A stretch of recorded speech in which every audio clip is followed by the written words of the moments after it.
Hi there. My name is D.G. Valdron. I'm a writer. These are my books up here. And this is my attic where I put away all my strange little notions, film reviews, rants on various subjects. And today we have a rant. We have a rant about Doctor Who and why it sucks. Give me the loving! Um, and it's not going to be a typical rant because you know what? As they do these things, everybody complains about woke. And frankly, Doctor Who is not particularly woke, and in fact, I'm going to argue that the last two seasons of Ncuti Gatwa and Russell T Davies have been less than woke, anti woke. I think they've been regressive in a critical way. Now, let's be honest. Okay, there is You ready for this? a superficial liberalism to it. They've got differently abled people in the cast, although they don't get any lines. They've got a trans person in the cast, although they don't get any lines or many lines. Mostly they're there sticking in the background doing representation, but not actually doing much. There's a gay lead actor, yes, I'll admit that. The showrunner is gay. Gay is fine in show business. So, what's wrong with Russell T Davies' uh, Doctor Who, the last two seasons with Ncuti Gatwa? Well, here's what I think.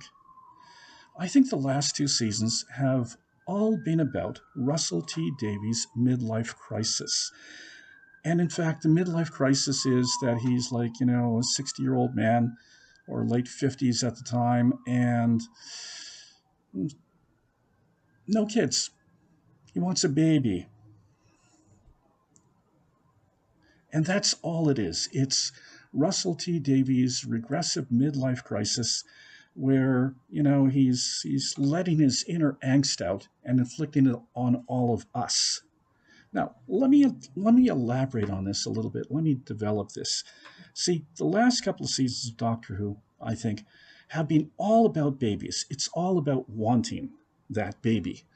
And it goes there right from the start. I mean, what's the first episode? Space babies. Oh my God, that was awful, wasn't it? Just rancid on every possible level, from the acting to the horrid special effects to the just asinine premise, the dialogue. I mean, completely irredeemable. And yet, that was the first episode of the season. That was the flagship episode. Normally, when you're doing these things, you want to set out your strongest foot. You want to establish something that defines the show, defines your themes and ideas. You want to let the audience know what to expect. And for Russell, space babies. What?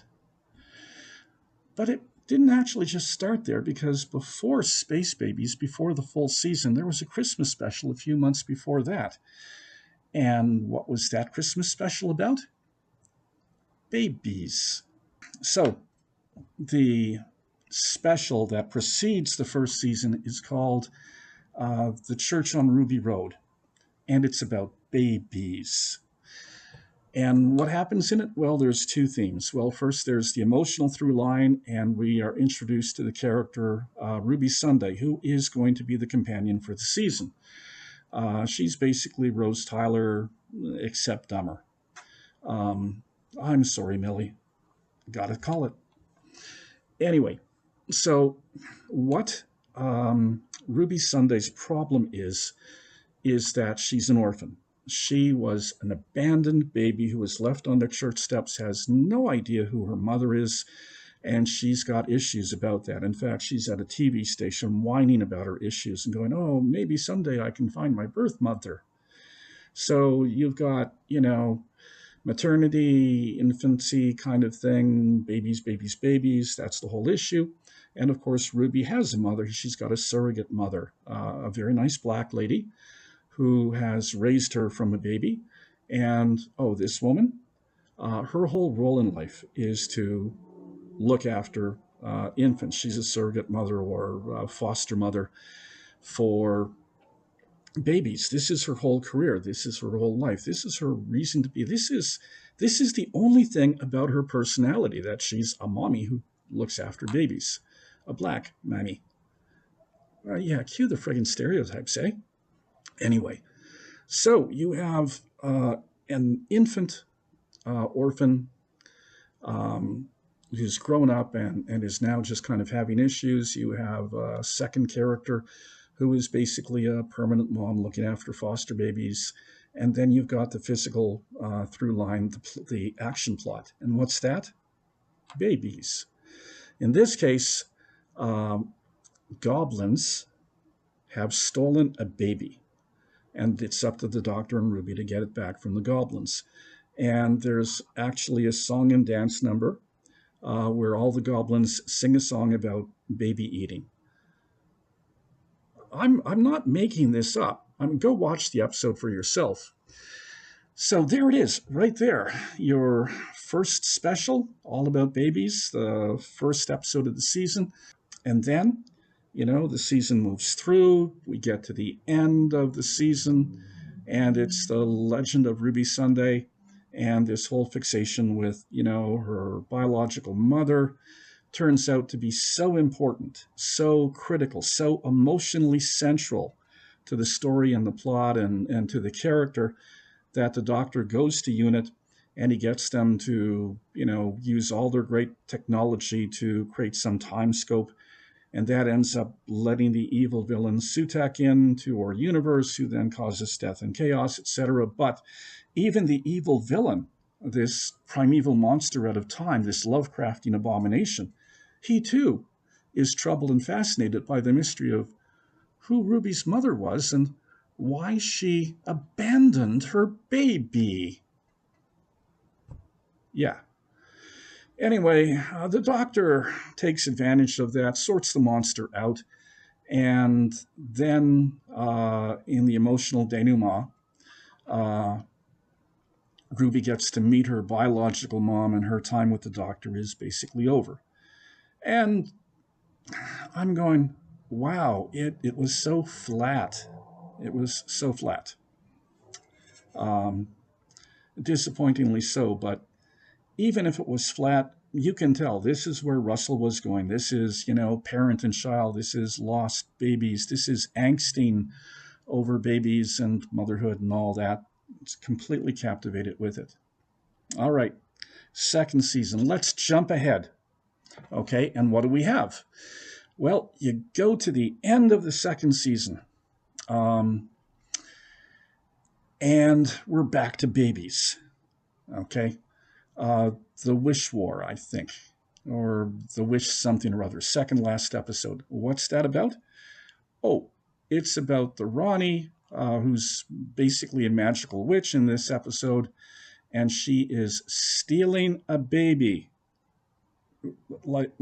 They just did that at the start of the series in the original special. So it's all about baby stealing. And of course, the baby this time is not an orphan or a foundling or in a foster care. The baby has a loving family. So the Ronnie basically kills them in exotic magical ways and steals the baby because this is a magic baby. This is a special baby. It's all about special babies, every single one of them. Anyway, so she uses the special baby who has magical powers to rewrite reality. And, the Ronnie, she's an old Doctor Who villain, don't worry about it. I'll come back to the Ronnie, by the way. I've got stuff to say about her. She uses the special magical baby to rewrite reality, and she creates this sort of it's actually not bad. It's a sort of version of Terry Gilliam's Brazil. So everybody's in pinstripes and, with old-fashioned typewriters, and everybody works in an office. And there's that kind of very Terry Gilliam surrealist feel. It's actually quite nice. Some good production value decisions there. And out the window, there's some bone critters, gigantic bone critters that wander around. And, they were really nice, but they don't amount to anything. So I assume that what happened was at the end of the season, they said, oh, we've got some money in our CGI budget. What can we throw up? Anyway, so what does it come down to? There's the Terry Gilliam world, and the Doctor is in it. and he's been completely dronified. He's just an office worker. He's wearing the pinstripes. He's, having the coffee at the water cooler. He's forgotten he's the doctor. He's just some regular bloke. And he goes home. He's married to the new companion, Belinda, and they've got a baby. Yes, the baby's name is Puppy. Now, if you watched Doctor Who, that will be a familiar name because going all the way back to Space Babies, the name of the lead baby, I can't believe I just said that, lead baby. The name of the lead baby was Poppy, Captain Poppy. So callback all the way to the first episode of the first series with Poppy. And the Doctor is so happy to be the father of a baby, so happy to have a little baby to love, that he's completely okay with being a drone. He's completely okay with just kind of giving up on being the Doctor, forgetting all about that, wearing the pinstripes, repressing his homosexuality, and just living this sort of dystopian life because he's got the baby to come back to. Okay. And in fact, he's so committed to this that it's actually messing with the Ronnie's plans. She has to actually go get the Doctor and arrest him and then shake him around a bit and says, remember, you're the frigging Doctor. You're a little bit too into this. This is not my plan. Until he wakes up and becomes the Doctor. Meantime, I'll say something about the Ronnie because this is really where the element of misogyny comes into this. You see, what Russell keeps dwelling on is mothers and motherhood and femininity and the fact that really the only role for a woman is to be a mother. That's the only fulfilling, meaningful role. And that's, where Ruby is from. That's where Ruby's mother is from or about. That's where Ruby's foster mom is about. And Ruby's new identity as a mother in Brazil dystopia world. Well, I mean, before the Ronnie got her hands on her, she was a nurse, she was a professional, she was constantly giving the Doctor lip and guff and, being basically just a tough, independent person. But once the Ronnie rewrites reality, she's Susie Homemaker. She's a trad wife. So just erases the personality and, Belinda is happier that way. Wonder of wonders. There's a message going on here, folks.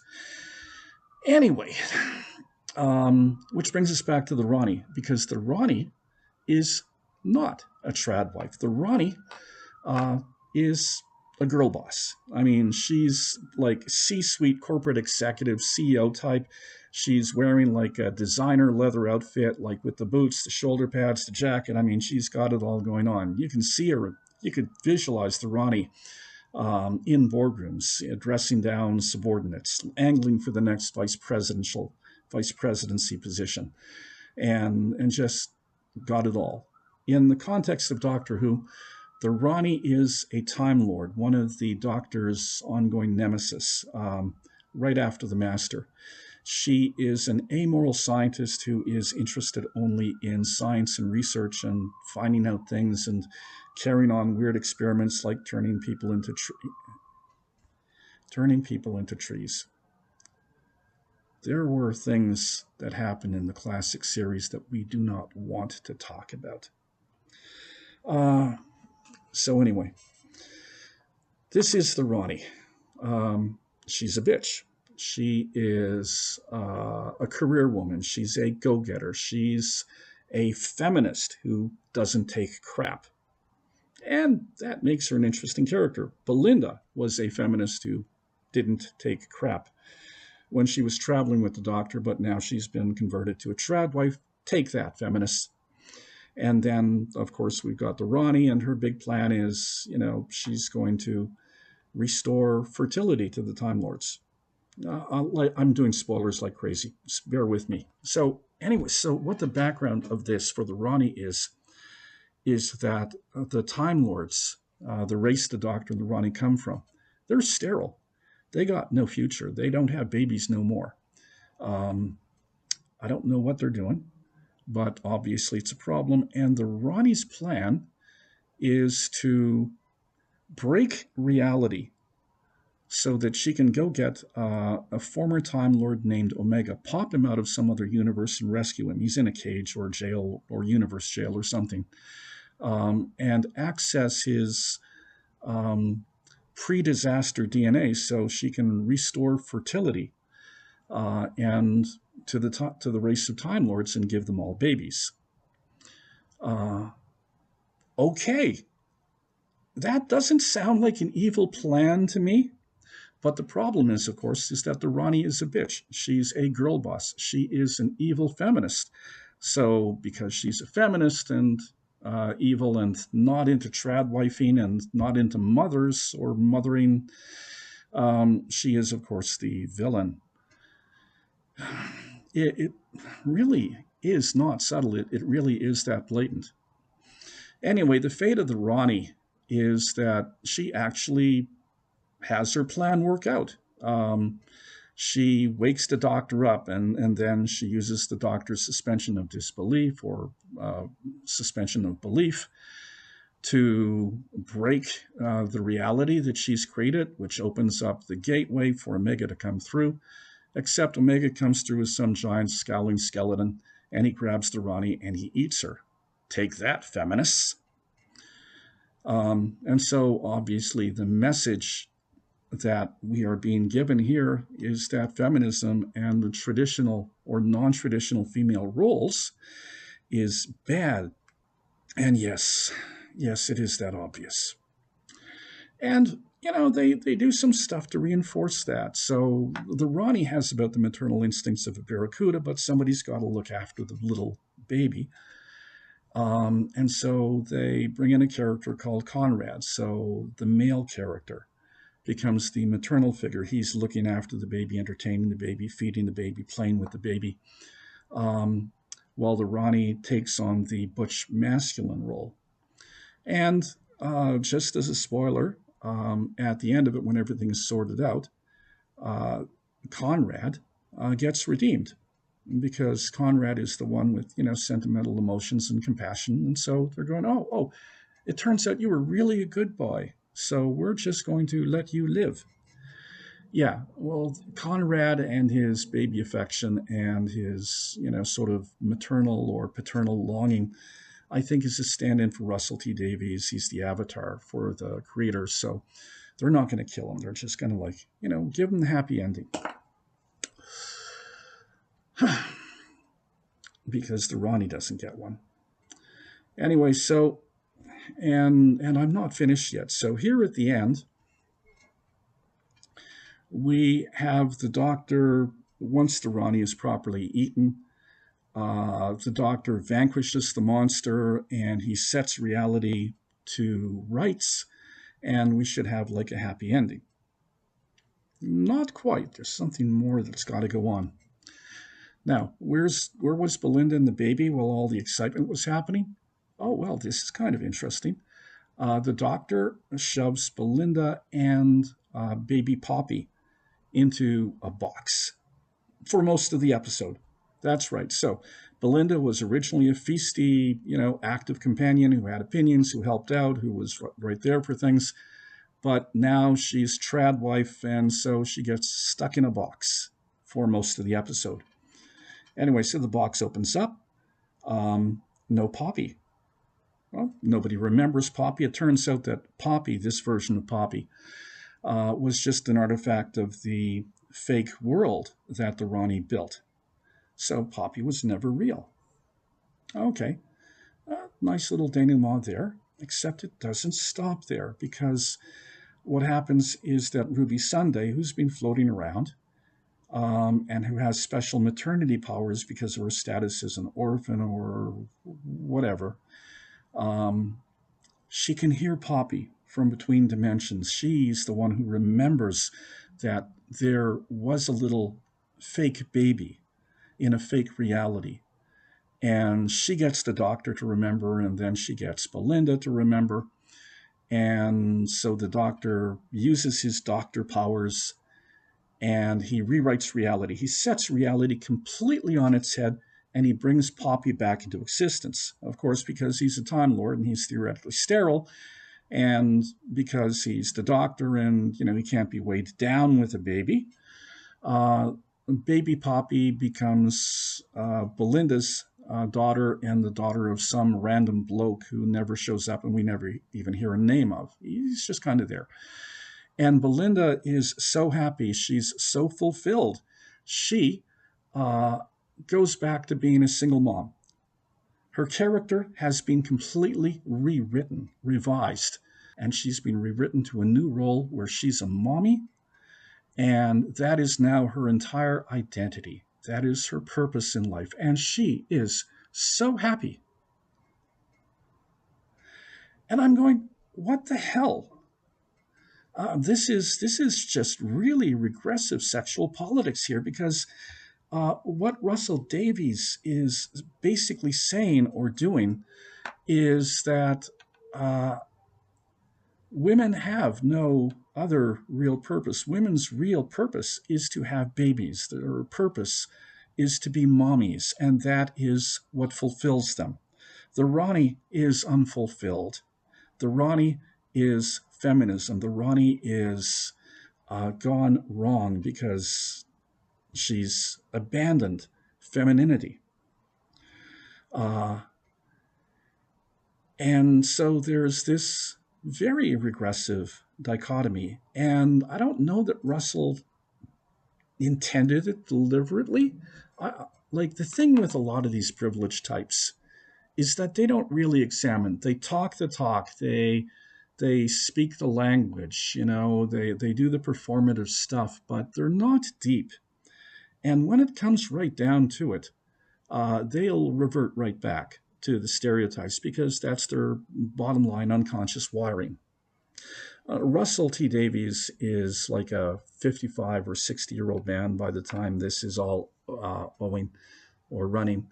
And he has no children, he has no family, and I assume he's going through, the male menopause thing or the life crisis. And he doesn't really have any problems. I mean, he's rich. And so, with an absence of problems in his life, he is free to be angsty. He's free to think about the things that are missing in his life. And what was missing, apparently, his family. He wanted kids. And so he's got angst and longing. And so that becomes, I think, the emotional driver for his Shudigatwa Doctor Who series. The 2 seasons and the 2 specials. It's not about being woke. It's about Russell Davies' unfulfilled longings to be a father. It's about the absence in his life of a baby or a child to call his own, to raise, to interact with. Now, in this case, Russell T. Davies, he buys into all this sort of maternity thing and the glorification of maternity thing and the fulfillment that a baby brings to your life and the meaning that it adds to the world. Okay. This is what was going on in Russell's life. This was what was consuming him, his midlife crisis, his angst. And he chose to inflict it on all of us. Well, thank you very much, Russell T. Davies. Word of advice, next time, just see your therapist. See your therapist, talk this stuff out. Because I think the audience just was not following along with you. And especially because when you got into this, you became the opposite of woke. You became regressive and traditional and anti-feminist and supportive of a very limited and restrictive view of women and women's lives